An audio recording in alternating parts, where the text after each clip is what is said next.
Om Vigneswaraya Namaha. Om Saraswatye Namaha. Kanakadasa belongs to 16th century. He was a poet and singer in Kannada language. In one delightful song, Kanakadasa offers his invitation to Lord Krishna to his house. If I recite the first few lines of the song reads as Baro Krishnaya Krishnaya Baro Krishnaya Ninna Bhaktara Manegiga Baraya Baro Krishnaya Anduge Padagavu Kalanduge Kirugajje Dim Dhimi Dhimi Dhimi Dhimi Kenuta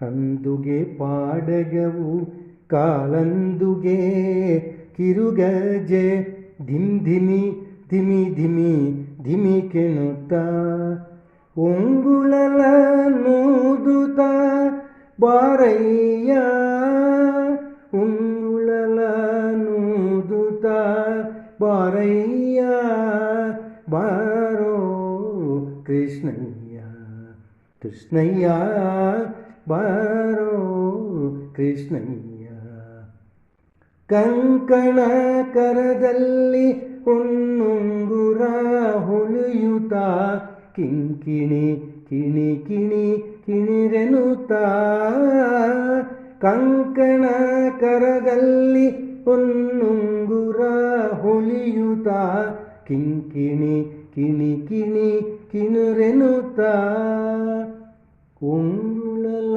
ನೂದುತ ಬಾರಯ್ಯ ಉಂಗುಳಲ ನೂದುತ ಬಾರಯ್ಯ ಬಾರೋ ಕೃಷ್ಣಯ್ಯ.